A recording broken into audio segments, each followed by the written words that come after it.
Olá, pessoal. Mais um quadro do canal Horus em Foco, a continuidade do vídeo ou da parte do tema polêmico, que é se Jesus era comunista.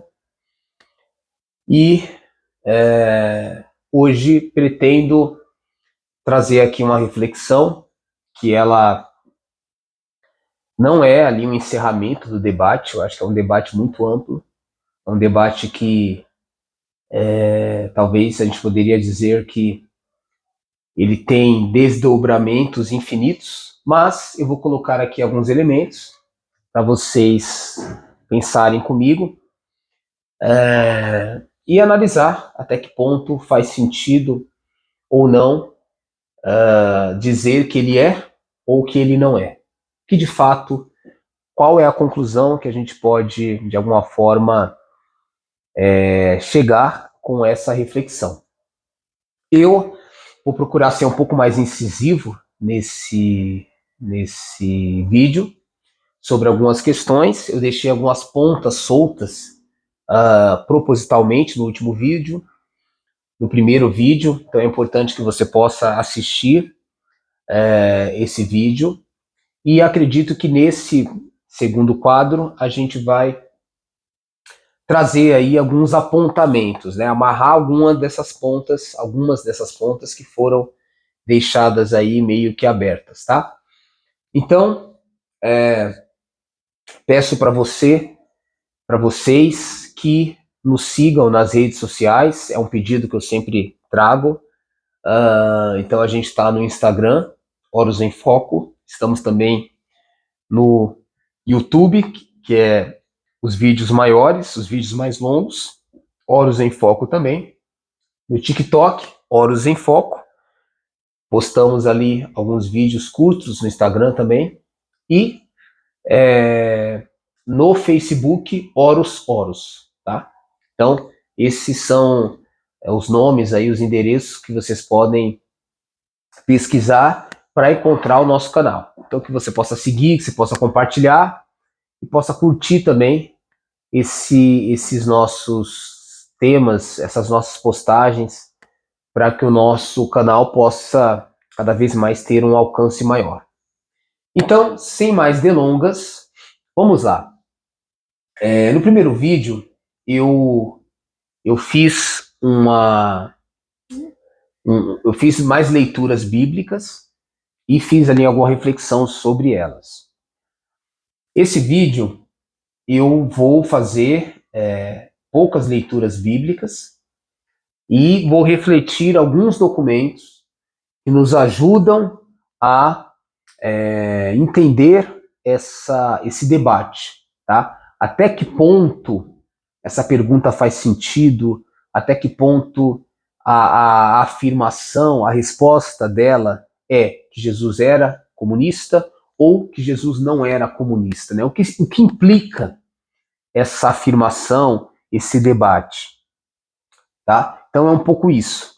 Eu cheguei a provocar aqui para vocês que esse modelo de capitalismo que está vigente, eu posso afirmar, é uma afirmação que eu já trago de cara, e aí eu vou trazendo aí vários argumentos para defender essa tese, que Jesus certamente ele não era capitalista.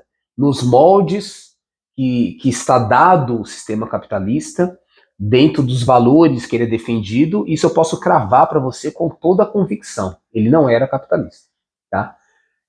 Aí a gente pode perguntar em que sentido ou o que ele poderia concordar com o sistema capitalista.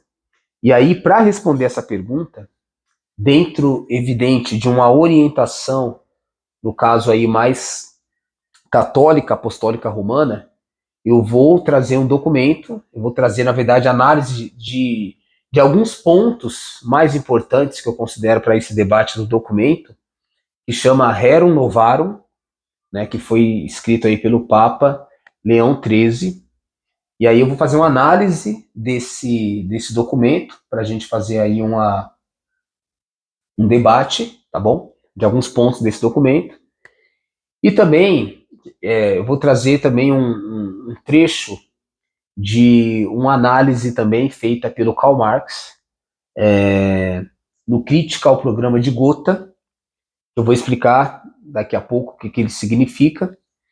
E esse programa, basicamente, nesse livro, né, nesse texto que o Marx escreve, ele traz ali alguns pensamentos, algumas afirmações muito interessantes para você entender o que é o socialismo e principalmente o comunismo, e quais são as ideias defendidas por esse sistema de governo, né, por esse sistema social, político e econômico que seria antagônico aí ao capitalismo. Então eu vou trazer também essas análises, tá bom? Só para colocar aqui um pano de fundo. Então eu vou iniciar primeiro a partir de um texto bíblico, que é o texto de Atos dos Apóstolos, capítulo 2, versículos do 42 ao 47. Isso aqui, esse texto, esse versículo, né, é importante, essa narrativa, essa abordagem, essa passagem bíblica é importante, porque é nela que nós encontramos o que seria a essência, o que seria os valores, o que seria a síntese das primeiras comunidades que foram, que se estabeleceram a partir da paixão, morte e ressurreição de Jesus. Então, qual foi o modelo de igreja, de religião, de comunidade que Jesus deixou para os seus discípulos, para os seus apóstolos? Está exatamente nesse texto. Então, é interessante colocar que esse modelo não é fácil de ser seguido, de ser estabelecido, mas ele é o horizonte. Toda verdadeira igreja, toda verdadeira, eu vou colocar aqui sem passar pano, sem nenhum tipo de, não vou titubear nessa questão. A igreja que se coloca como cristã, a igreja que se pretende estar coerente com os ensinamentos de Jesus, ela tem que estar aferida, ela tem que estar cada vez mais próxima, cada vez mais de acordo com esse modelo, com esse esquema, com esses elementos que estão aqui nesse texto. As primeiras comunidades cristãs, elas vivenciaram isso aqui. Então, se a igreja, se a sinagoga, se a assembleia, se o templo, se a capela, se a paróquia, se a diocese não estiver vivendo esses elementos que estão colocados aqui nesse texto, ela está incoerente com o que seria a essência das comunidades, da igreja, do que foi pensado por Jesus como critério de religião. Isso aqui é uma régua que mede, que estabelece o que Jesus queria das suas comunidades, daquilo que ele criticou no templo, criticou no modelo judaico, no modelo farisaico, ele criticou nesse sistema, né, sinagogal que existia na época, e estabeleceu o que de fato é a boa nova, é a boa notícia, é a mensagem de Deus para a humanidade, é que ela possa viver, enquanto segmento de Jesus, esse modelo aqui de comunidade. Então vamos lá. Vamos agora ao texto, tá? Para a gente ir, de alguma forma, evoluindo gradativamente nessa resposta à pergunta se Jesus de fato era ou não comunista. Então, diz assim, Atos 2, versículo 42. E perseveravam na doutrina dos apóstolos e na comunhão e no partir do pão e nas orações. E em toda a alma havia temor, e muitas maravilhas e sinais se faziam pelos apóstolos. E todos os que criam estavam juntos e tinham tudo em comum. Eles estavam juntos e tinham tudo em comum. Para ficar mais claro o que era esse tudo em comum, a continuidade, né? Versículo 45. E vendiam as suas propriedades e bens e repartiam com todos, segundo cada um havia de mister ou de necessidade. E, perseverando unânimes todos os dias no templo e partindo o pão em casa, comiam juntos com alegria e singeleza de coração, louvando a Deus e caindo na graça de todo o povo, e todos os dias acrescentava o Senhor à igreja aqueles que se haviam de salvar. Essa passagem aqui, ela é bem interessante, e eu vou ler uma outra passagem que traz aqui uma complementação ao que foi dito aqui. E agora eu vou numa outra Bíblia, que é a Bíblia On. E aí eu vou estar lendo como que está nessa Bíblia, para a gente fazer ali uma comparação com a primeira versão que eu li da Bíblia Online, e vocês vão ver que não tem muita diferença, mas dá para a gente pegar ali a essência do que o texto está trazendo. Então vamos lá, Atos 2, do 42 ao 47. E aí diz assim: eles se dedicavam ao ensino dos apóstolos e à comunhão, ao partir do pão e às orações. Todos estavam cheios de temor, e muitas maravilhas e sinais eram feitos pelos apóstolos. Os que criam mantinham-se unidos e tinham tudo em comum. Olha só, tudo em comum. E aí, mais uma vez, para ficar mais claro essa parte. Vendendo suas propriedades e bens, distribuíam a cada um conforme a sua necessidade. Todos os dias continuavam a reunir-se no pátio do templo, partiam o pão em casa e juntos participavam das refeições, com alegria e sinceridade de coração, louvando a Deus e tendo a simpatia de todo o povo, e o Senhor lhes acrescentava diariamente os que iam sendo salvos. Então, qual é o ponto crucial dessas leituras que a gente está colocando aqui? O sentido, já que a gente está discutindo sistema político, social e econômico, comunismo, capitalismo, Jesus era comunista, Jesus era capitalista, ou Jesus, o que Jesus era? Então a gente está tentando pegar essas definições, essas compreensões, e à luz da Bíblia, que seria o texto que faria referência à autoridade do pensamento de Cristo, se bem interpretado, né? Interpretado, para que a gente consiga, de alguma forma, entender qual é essa mensagem. Então aqui, o que fica muito evidenciado? É que eles vendiam, primeiro, o versículo 44, os que criam, os que acreditavam, mantinham-se unidos e tinham tudo em comum, tá? Se você pegar outra passagem, o mesmo versículo 44, ele diz assim: e todos os que criam estavam juntos e tinham tudo em comum, tá?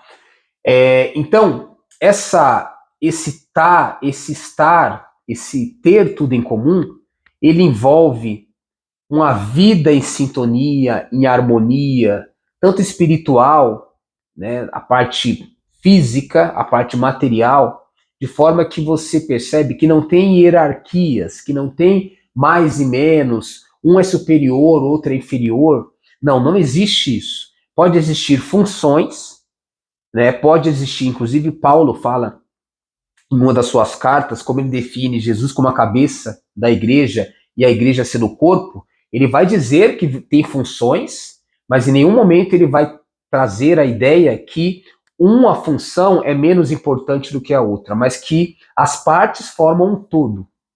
E esse todo, ele só é possível com as partes. Então não tem uma ideia de melhor ou pior, de superior e inferior, mas de equilíbrio, e que todas as partes e funções são necessárias para o equilíbrio do todo.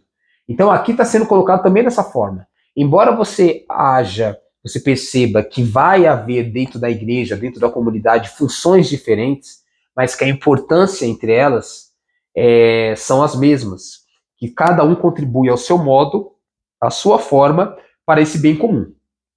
E aí vem o versículo 45.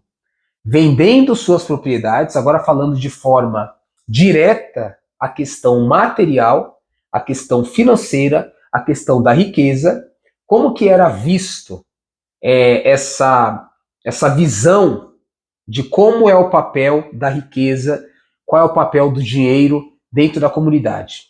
Qual é? Vendendo as suas propriedades e bens, distribuíam a cada um conforme a sua necessidade. Então, mais uma vez, o outro texto, versículo 45. E vendiam suas propriedades e bens e repartiam com todos, segundo cada um havia de mister. Né? Então, as duas passagens, elas deixam bem claro que a riqueza da comunidade, a riqueza da pessoa, ela é da comunidade.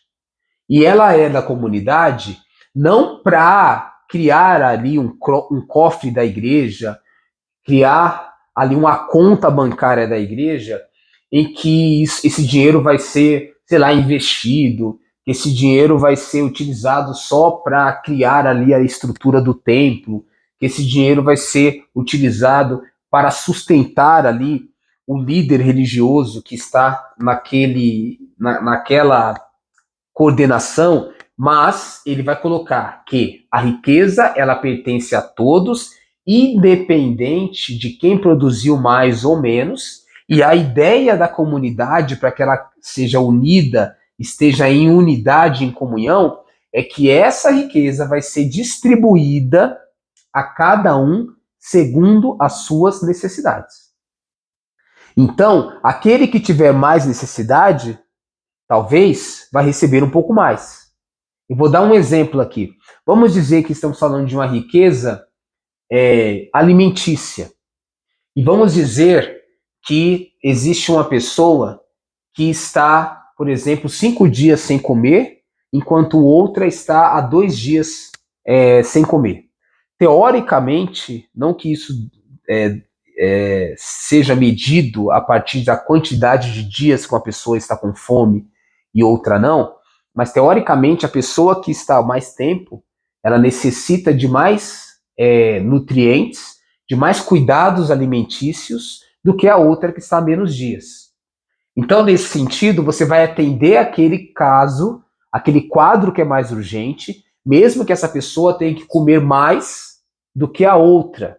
Mas naquele momento, para atender a necessidade dela, é importante que ela receba mais alimento. Então, a riqueza não é minha. Independente de eu ter produzido essa riqueza, esse valor, na comunidade, ela é disponibilizada para atender aqueles que estão mais fragilizados, mais necessitados.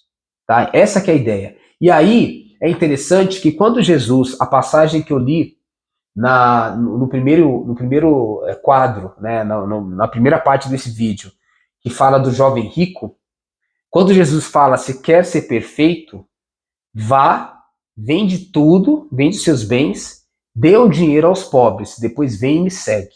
Jesus não fala para ele assim, vá, vende as coisas, dê o dinheiro para mim, ou dê o dinheiro para a igreja. Ele fala, dê o dinheiro para os pobres, para os necessitados, para aqueles que precisam, depois vem e me segue.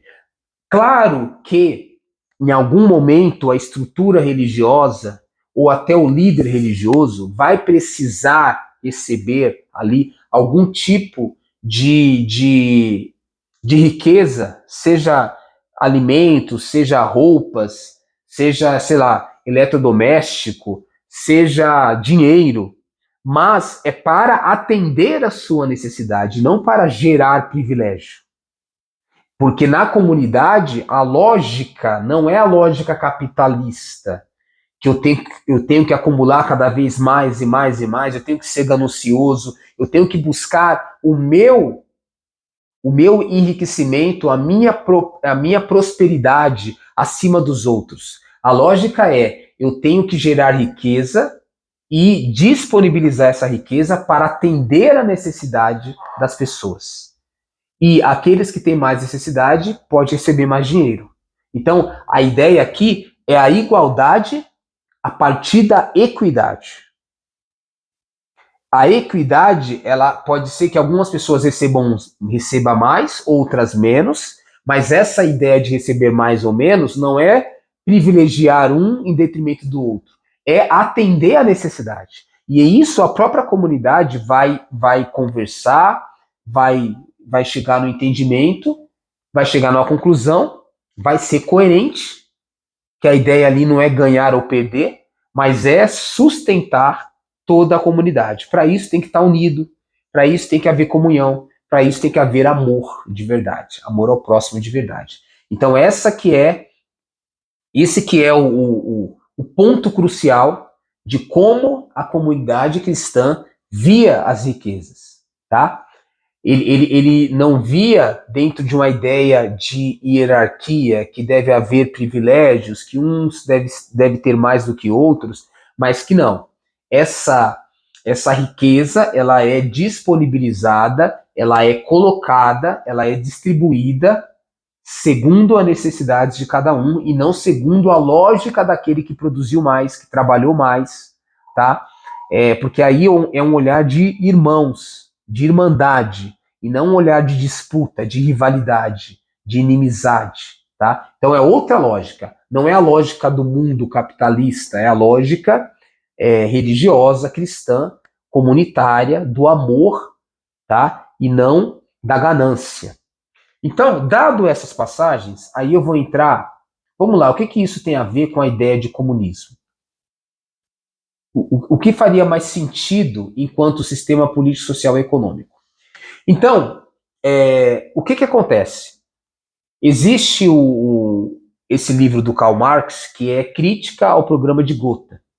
E esse livro, que ele é muito interessante, basicamente, ele está resumindo, ele está sintetizando o programa de Gotha, que tem a ver com a união do Partido Socialista Alemão com o Partido Reformista.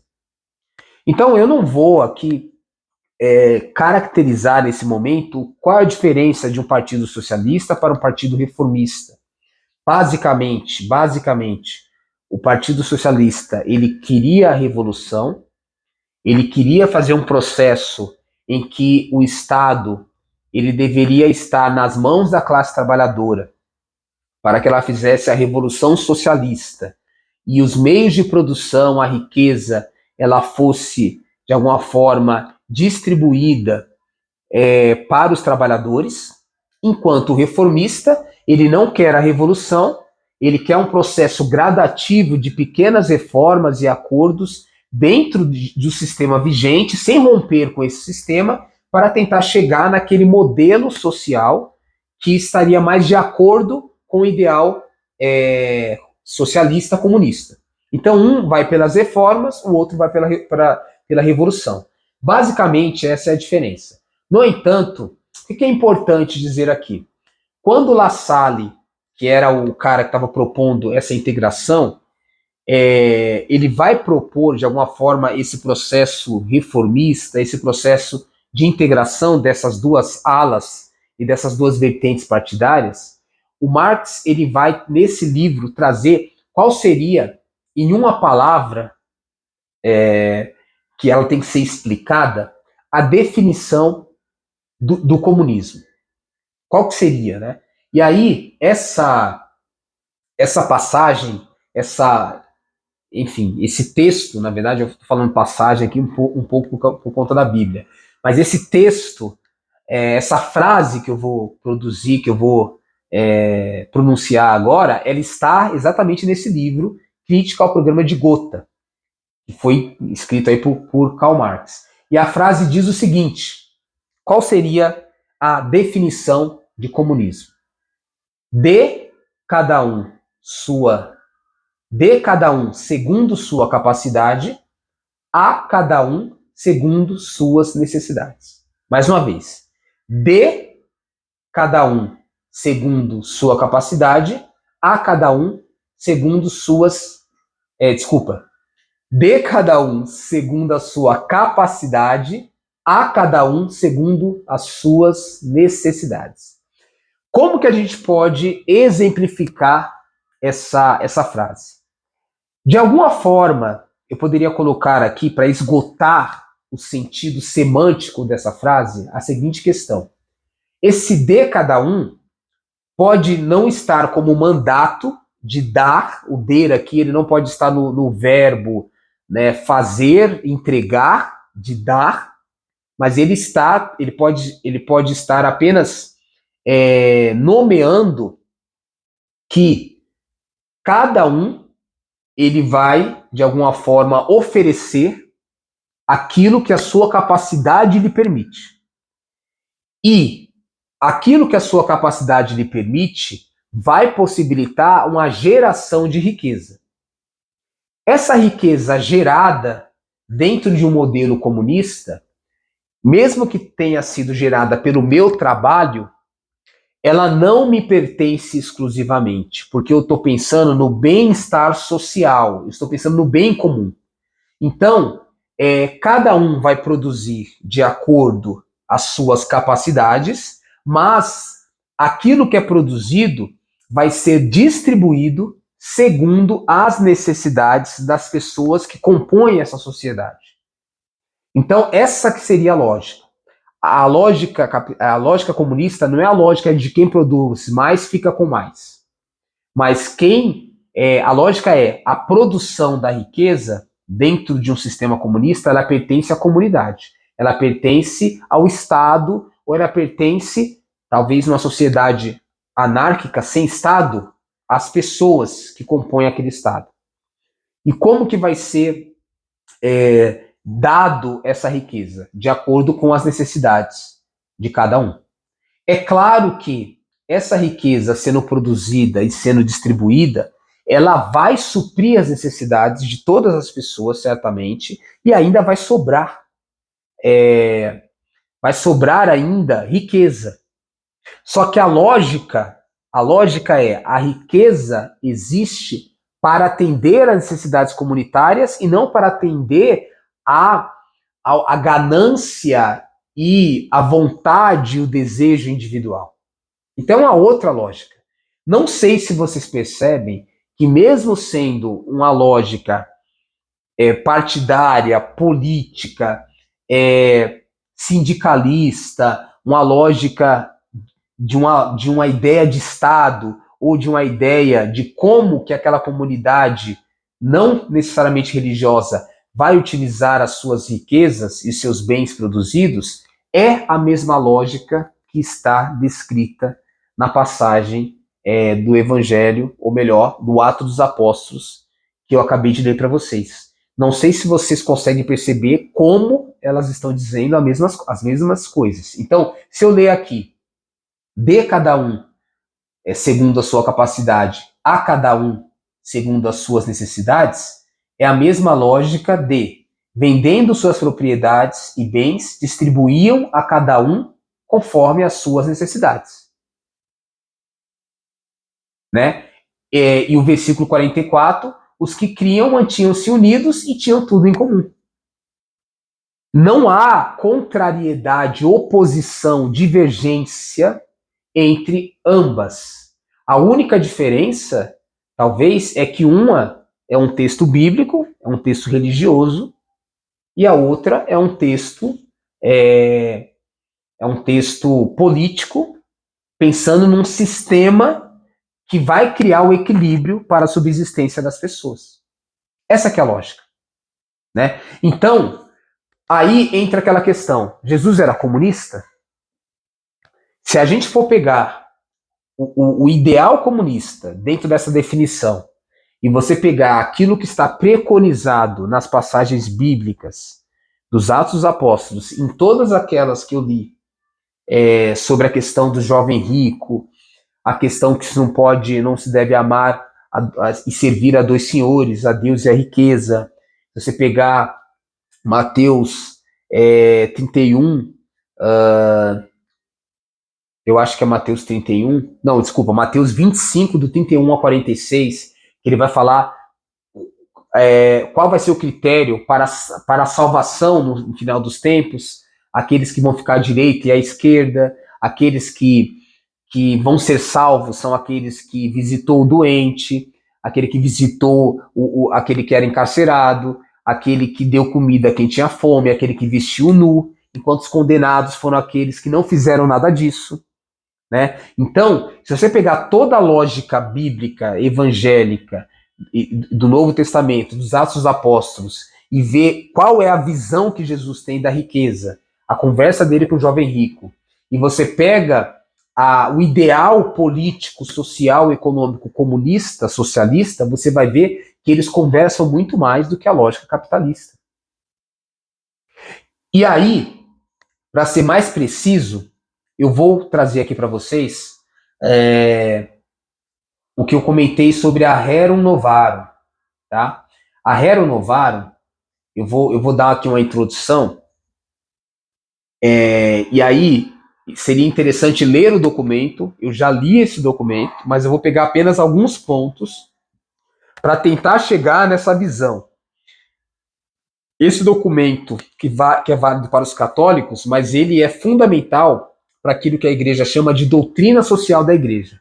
Então, como que a igreja pensa a ideia da sociedade, a ideia da riqueza, a ideia do Estado, e principalmente do bem comum, dos bens que essa sociedade produz e como ele deve ser vertido para essa comunidade.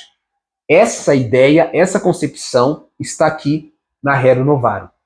E aí, olha só, diz assim, a encíclica Rerum Novarum, né, que é das coisas novas, é uma tradução que a gente pode colocar, que ela versa sobre a condição dos operários, tá? Publicada por Leão XIII em 1891. O que é importante colocar aqui?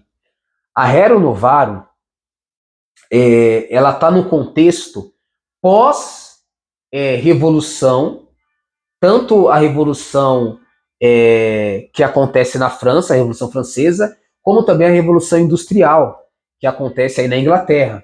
Então ela está olhando essas revoluções, e ela está olhando também, porque a Revolução Russa ainda não tinha acontecido, né? Então ela está olhando, principalmente, como que foi o impacto do sistema capitalista para os camponeses, para a classe operária, se foi bom ou se foi ruim. E a gente sabe que no começo da iminência do surgimento do capitalismo, a tecnologia, a revolução das máquinas, a revolução da produção, a manufatura, ela gerou muito mais pobreza, muito mais fome, muito mais miséria, muito mais violência do que riqueza, do que equilíbrio, do que, enfim, benesses para as pessoas pobres. Isso aí é fato. Isso aí é indiscutível. Ela gerou muito mais danos do que benefícios. E aí, nesse contexto, o Papa se posiciona. E ele escreve um texto, que é a Rerum Novarum. Então, ele está dentro dessa análise da produção industrial e das revoluções burguesas que acontecem nesse período. E aí, qual que é o ponto fundamental que eu quero tocar com vocês? O que traz, né, enquanto discurso religioso cristão, católico, sobre análises do comunismo, do socialismo e do capitalismo? Então, lá no fundo, ele vai fazer como se fosse uma mescla. Ele vai pegar elementos de ambos e vai validar aquilo que é correto segundo a lógica cristã no capitalismo e aquilo que seria correto, segundo a lógica cristã, do comunismo. Essa é a visão da Igreja Católica, tá? Essa é a visão que a Igreja tem sobre essa questão. Então, ela olha para a tradição, ela olha para os evangelhos, para a Bíblia, e olha também para o que está acontecendo na sociedade, principalmente a partir do Vaticano II, né? Só que isso aqui é anterior ainda ao Vaticano II, mas ela começa a falar e fazer essa análise. Então, o que está de acordo com o evangelho e o que não está de acordo. Então, basicamente, essa que é a lógica. E aí, a Rerum Novarum, ela vai trazer alguns pontos para gente, de alguma forma, entender o que ela defende, o que ela condena. Então, o primeiro ponto, tá? A encíclica, ela foi escrita pensando na defesa da dignidade do trabalhador, do operário. Ela não foi pensada para defender o interesse da burguesia.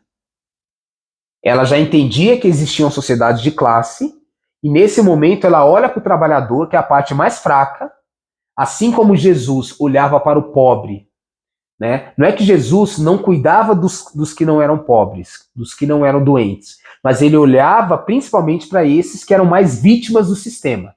Assim também a Rerum Novarum. O trabalhador, o pobre, o operário, né? O proletariado, ele é a vítima desse sistema. Então eu estou com um olhar sobre ele.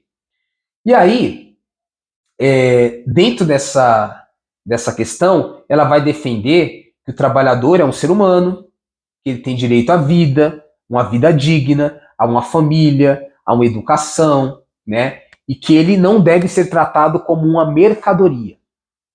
Isso é muito interessante.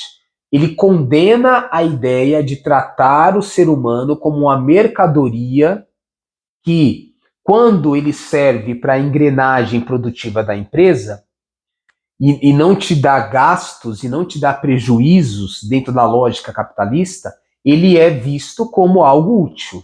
Quando, na visão capitalista, entende-se que ele não serve, que ele está dando gastos, que ele está gerando ali, às vezes não é nem que ele está não colaborando com o processo produtivo, mas que ele está sendo improdutivo, que ele está produzindo menos, ele é descartado.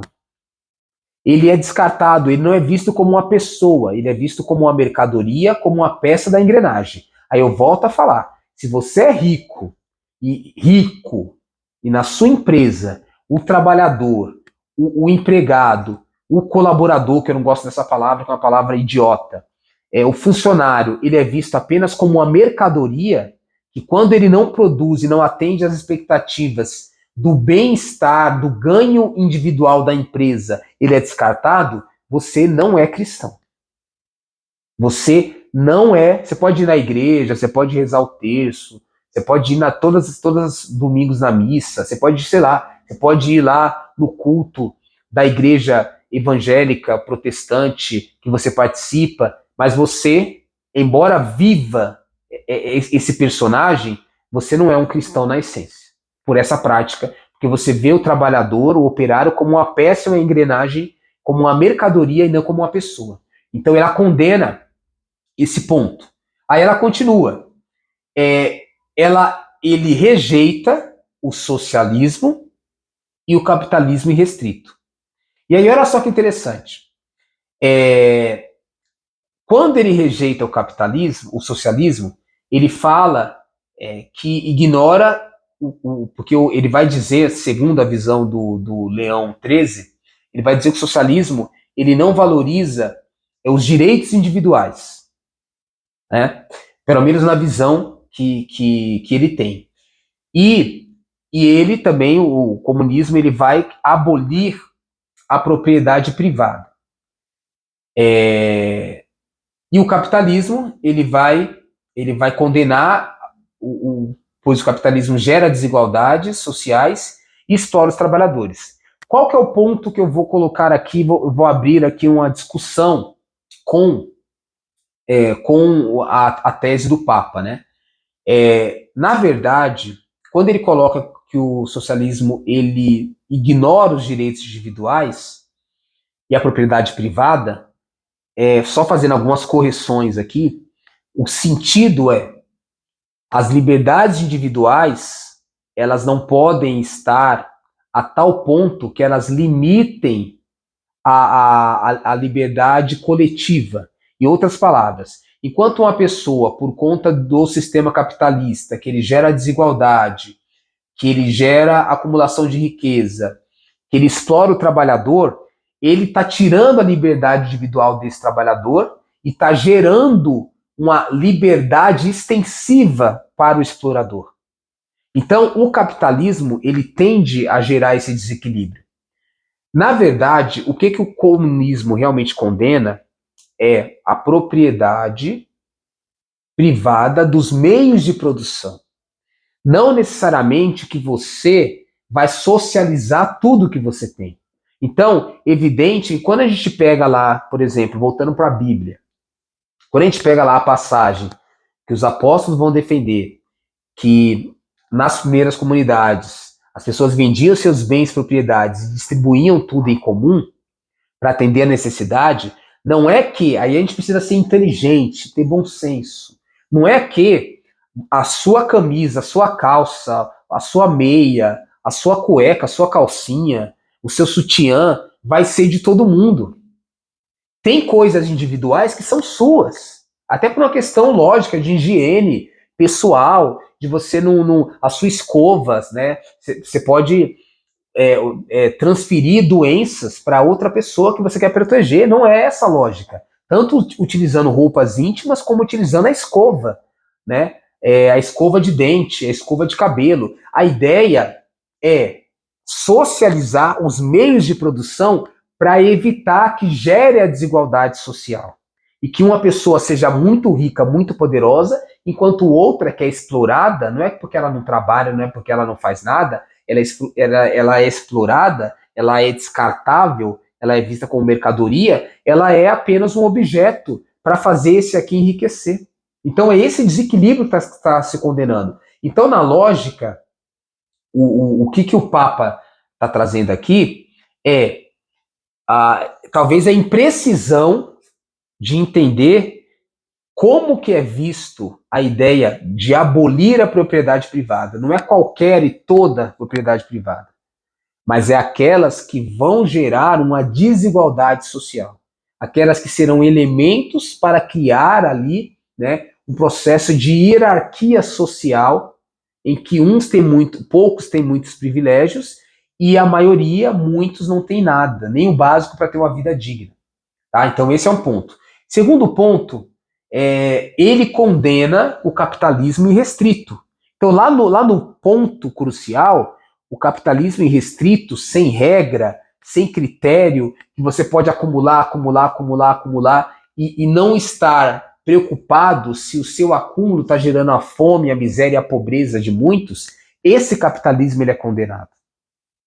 Então o capitalista, o rico, que ele tem a sua riqueza e o sinal da sua riqueza representa a exploração de outras pessoas que são vistas como mercadoria, e que a sua riqueza não é utilizada em nenhum momento para suprir necessidade de outras pessoas, mas é só para o seu enriquecimento, para os seus valores individuais, para a sua expansão, para a sua prosperidade individual, se você age dessa forma com a sua riqueza, você não é cristão. Você não é cristão, você pode ir na igreja, você pode ser batizado, você pode ser crismado, você pode ter recebido todos os sacramentos, mas você não é cristão. Não é. Você é uma pessoa que está vivendo um personagem. E pode ser que para a sua consciência, isso é importante, isso alivia a sua consciência. Mas você está totalmente disforme, em desacordo com os valores do líder que você diz seguir, que é Jesus Cristo.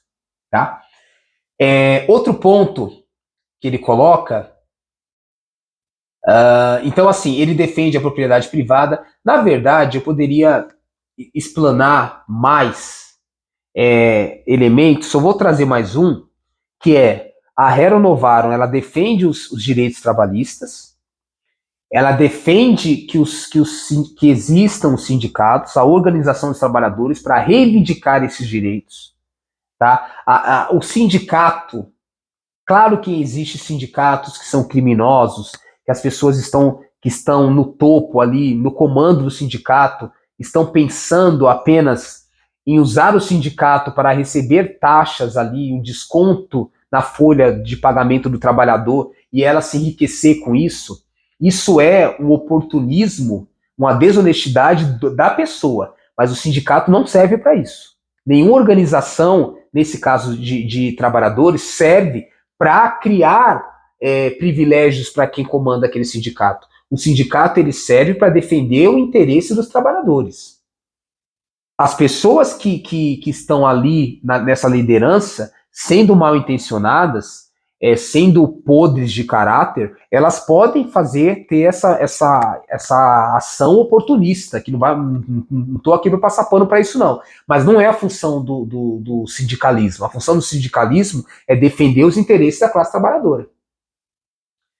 Frente a uma máquina, a uma empresa que tem um poder inimaginável. E que muitas vezes o trabalhador isolado ele não tem força. Então o sindicato fazer greve, reivindicar, fazer negociações em favor da classe trabalhadora é legítimo e a Hera Novaro ela defende esse sistema. Ela não defende o oportunismo. Ela não defende nem o oportunismo do sindicato, das ONGs, né, das OSCs, nem, no caso aí, o oportunismo das empresas. Então essa desigualdade social, esses bilionários, não deveriam existir num sistema se realmente ele fosse cristão. Se ele realmente pensasse no bem comum. As pessoas não pensam, a maioria, e principalmente os ricos, eles não pensam no bem comum, eles pensam apenas no seu próprio umbigo, no seu bem individual, e não coletivo. Então, de cristão você não tem nada. Você é um inimigo de Cristo. Você é o oposto daquilo que Cristo quis e preconizou. E aí, olha só, para ficar mais claro, eu coloquei um Reels que eu falava anunciando esse vídeo, em que como é que fica uma pessoa, né, quando Jesus diz que quem tem duas túnicas dê uma e fica com outra, que é a partilha, né? Ou seja, a divisão. E quando ele fala, quando você tem duas, você dê uma e fica com outra, ele está pensando aqui numa igualdade, numa equidade. Se você tem duas, você está com uma, já está suprindo a sua necessidade, não vai ficar carente e você vai ajudar aquele que não tem nenhuma. E essa lógica não é só para quem está na igreja, para quem está dentro de casa, é a lógica do empresário. O empresário cristão ele tem que pensar dentro dessa lógica. Então, dentro dessa lógica, eu comentei, imagina a pessoa que tem, né, não só duas túnicas, que seriam roupas, por exemplo, milhares de roupas. Aí ele vai usar essas roupas só para ganhar dinheiro e não para suprir a necessidade daqueles que estão nus. Ou então, quando há uma queda de venda, ou, por exemplo, as roupas elas ficam caras, e aí as pessoas não estão comprando, aí você olha para a classe dos funcionários e fala assim, não, eu vou cortar, né, alguns funcionários, porque não está entrando muito consumidor na loja, e aí tem uma queda de lucro. E aí você dispensa essas pessoas, sem se importar se ela tem família, se ela mora de aluguel, se ela tem filho pequeno, se o salário que você paga supre as necessidades que ela tem para atender ali aquilo que a família exige, aquilo que o orçamento de casa exige. Então, nessa lógica, você não é cristão. Você não é. Ponto. Agora, eu estou falando dos ricos. Eu estou falando, não estou falando de qualquer dono de empresa. Quando eu coloco, essa é a minha visão, essa é a minha interpretação, de acordo com aquilo que eu leio na Bíblia, no Evangelho, na Rerum Novarum, na doutrina social da igreja, pensando aqui dentro da igreja católica, inclusive na carta Deus é Amor, também, que é um documento bem interessante, do Ratzinger, né, que foi o Papa Bento XVI, Quando eu olho para todos esses textos, é à luz desses textos que eu vou colocar para você o que a igreja pensa sobre riqueza, sobre patrimônio, sobre meios de produção, né? Não é concordar de forma nenhuma com a lógica capitalista. Não é. Ela rompe. Agora, para focar onde eu quero. Você que é um MEI, né, microempreendedor individual, você que tem ali um pequeno negócio, muitas vezes esse negócio expandir um pouquinho, você consegue contratar uma, duas, três pessoas, e aí às vezes essa empresa ela é familiar, então o pai, a mãe ali, os filhos trabalham nessa empresa, essa empresa começou a expandir um pouco mais, você contratou ali algumas pessoas. Muitas vezes, nessa queda de lucro que acontece, nessa queda de consumo, se você não mandar essas pessoas que não são da sua família embora, pode ser que a empresa quebre. E aí é outra lógica. E mesmo assim, a gente percebe que as pessoas que têm pequenas empresas ali de pequeno porte, médio porte, muitas vezes elas tendem a ser muito mais humanas do que as pessoas que têm um patrimônio assim exorbitante, tá? Que de fato tem muito dinheiro, tem muitas condições de continuar durante muito tempo mantendo aquela empresa com um quadro de funcionário intocável, porque já tem muito lucro, já tem muito dinheiro acumulado, já tem muito dinheiro rendendo no banco, mas só o fato dele olhar lá na planilha, né, nos cálculos da contabilidade, perceber que houve uma pequena queda de lucro, ele imediatamente já começa a cortar o quadro de funcionários. É a primeira coisa que muitas vezes eles fazem. Só pensando na lógica do lucro. Aí o funcionário, ele vira uma peça da engrenagem, uma mercadoria descartável, e não uma pessoa que tem dignidade, que tem sentimentos, que tem família. Então a pessoa que trabalha nessa lógica, ela não é cristã. Ela não pode ser chamada de cristão. Ela está traindo aquilo que Jesus ensinou. Agora, de fato, para ir finalizando, Jesus, ele não pode ser nomeado como comunista, muito menos como capitalista. Porque a ideia cristã, a ideia do ideal que Jesus defende como doutrina social, é o que ele chama de reino de Deus. E o reino de Deus, ele transcende qualquer sistema político, social e econômico vigente. Ele não dá conta. Uma outra coisa que eu queria dizer, que é muito importante, antes de terminar essa questão do reino de Deus, é assim, por exemplo, no sistema capitalista, se você for colocar na risca, você produz, aquilo que você produz é seu. E você não tem o direito de partilhar com ninguém, porque você tem o direito da propriedade privada. Aquilo que você conquistou com o suor do seu trabalho é seu e você não tem que dar nada para ninguém. Dentro dessa lógica também, ele vai entender, a empresa é minha, aí ele vai ser um pouco desonesto, porque ele vai achar que ele tem o direito de explorar você, porque ele não vai entender que ele está te explorando, ele vai julgar que ele está te dando oportunidade, mas sem ele te dar oportunidade, a empresa dele não prospera. Então ele precisa de você. Você também precisa dele, porque você não tem os meios de produção, você também não é dono de uma empresa. Mas na lógica, ele se utiliza dessa correlação de força para não te dar escolha. Então, ou você trabalha ou você morre de fome, então você é obrigado a trabalhar. Mas se ele fosse digno, ele ia olhar assim, não vou tratar você apenas como mercadoria descartável. E eu não vou utilizar essa correlação de força para me impor sobre você. Eu vou tentar atender às suas necessidades. Só que isso não acontece. Isso é ser muito utópico. Isso é romantizar muito. E aí, como que fica as pessoas, por exemplo, que elas têm algum nível de deficiência física ou intelectual que as impede de produzir na mesma lógica daqueles que não têm nenhuma deficiência física nem intelectual? Essas pessoas, nessa condição, ela nunca vai conseguir estar no mesmo nível. Não porque elas são incapazes, não porque elas têm algum problema, É porque dentro da lógica capitalista, sim, elas são vistas como incapazes, como pessoas incompletas, como pessoas imperfeitas, e que aí,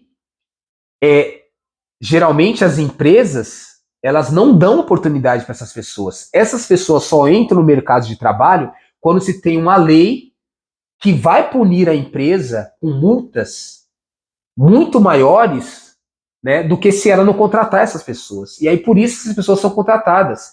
Na lógica comunista, na lógica da igreja, a ideia é cada um produza segundo as suas capacidades e a riqueza é distribuída segundo a necessidade de cada um. Então não é a lógica capitalista, é outra lógica. Vocês percebem que se for analisar a lógica capitalista nua e crua, capitalismo selvagem, as pessoas com deficiências, elas serão não apenas mercadorias descartáveis, elas nem serão mercadorias. Porque elas são consideradas incapazes, improdutivas. Para a minha lógica do lucro, eu vou pegar a pessoa mais saudável, mais produtiva, no seu melhor momento, para que a minha empresa seja pujante. Por isso que também os idosos são descartáveis nesse sistema. Quanto mais idoso, mais descartável você é no mercado, no sistema capitalista. Porque a lógica não é o bem comum, é o bem individual. Você percebe como... Você acha que Jesus vai descartar os idosos? Jesus iria descartar as pessoas com deficiência? Pelo contrário, Jesus ele acolhia os marginalizados, aqueles que eram expulsos da sociedade, aqueles que eram descartados na lógica individualista, da propriedade privada, consumista, da riqueza, da ganância. Esse modelo não cabe. Então Jesus ele também não se conforma dentro de um sistema comunista, porque nenhum sistema político, social e econômico dá conta do que é o reino de Deus. O reino de Deus, ele também tem uma transcendência, ele não é apenas imanência. Então ele não é apenas algo para o mundo vigente, para a civilização, ele é algo que transcende. Ele fala de um processo escatológico, de um pós-vida, de um pós-morte, né, de uma questão em que há morte e ressurreição. Então, um sistema político, social e econômico, ele não pensa numa ressurreição, numa vida após a morte. Então, ele não pode, o sistema cristão, ele não pode se identificar com algo que ele é para o imediato, para o momento, para a sociedade, e não para algo que vai além, que transcende. Por isso, de fato, a gente não pode colocar que o comunismo e o cristianismo se coadune como algo só. Mas quando você interpreta bem as teses comunistas e você coloca elas com aquilo que era o ideal pedido, feito, vivido e ensinado por Jesus, você vai ver que ele tem muito mais elementos de semelhanças do que de discordâncias. Agora, é claro, a gente poderia depois aprofundar um pouco mais. Quando você pega a Revolução Russa, os czares, que era basicamente a monarquia russa, ela não queria a revolução, não queria distribuir a riqueza, e a Igreja Ortodoxa, ela também estava comunada com o sistema czarista. Ela também se aproveitava da exploração das pessoas por meio ali, né, das ofertas, do dinheiro que as pessoas tinham que dar para o templo, para a Igreja Ortodoxa e também, né, para o czar. E aí, nesse modelo, esse modelo religioso que aliena, que explora, que quer manter privilégios de algumas pessoas em detrimento de outras, para o sistema comunista, ele é visto como algo que tem que ser derrubado, que tem que ser transcendido, que tem que perder a força. Não que necessariamente ser comunista é ser ateu, é ser anticristão, é ser anti-religião. Mas a religião que aliena, que segrega, que gera privilégios, é uma religião que está servindo a um mecanismo burguês de reprodução da desigualdade social. E aí esse modelo de religião, ele é criticado, sim, por Jesus, pelo comunismo, né? Não é só pelo comunismo. Ele é criticado também por Jesus. Assim, ter que rasgar a Bíblia e ignorar as passagens do Evangelho para perceber que Jesus ele se colocou contra o templo, que explorava as pessoas, os pobres, se aproveitava sabe, da sua pobreza para manter ali o sinédrio, para manter os fariseus, para manter os levitas, né, os sacerdotes do templo vivendo na pompa. E aí isso a gente pode aprofundar num outro momento com muito mais elementos. Mas Jesus condenou tudo isso. É aquela parte que ele no templo, ele vai lá e começa a derrubar as barracas dos mercadores do templo, que fez da casa de Deus, de um templo de acolhida das pessoas, uma casa, um comércio, uma casa de ladrões. Que é o que acontece com muitas igrejas. Virou um banco de exploração dos fiéis. Virou uma lavagem de dinheiro. Quantos líderes religiosos são símbolo de uma vida pomposa, cheia de riqueza, enquanto os fiéis vivem na merda? E ainda assim tem que dar o dízimo, tem que dar oferta, tem que pegar o seu dinheiro e dar para a igreja. Então essas distorções, ela não tem nada a ver com Jesus. Ela não tem nada a ver com aquilo que ele ensinou de fato. Eu vou parar por aqui. Eu acho que esse assunto ele é longo e eu vou voltar em outros momentos, né, sobre esses temas, mas eu acredito que consegui dar conta aí mais ou menos das teses que eu queria defender nesse vídeo, na segunda parte desse tema tão polêmico que é: Jesus era comunista? É isso, espero que você tenha gostado. Se você gostou, curta, compartilhe, deixe seu like, deixe seus comentários, que para mim, para o canal, né, para o entendimento aí de como que vocês estão vendo esses vídeos, vai ser muito plausível. Então ficamos por aqui e até um próximo encontro. Horus em Foco, o Sol da origem infinita.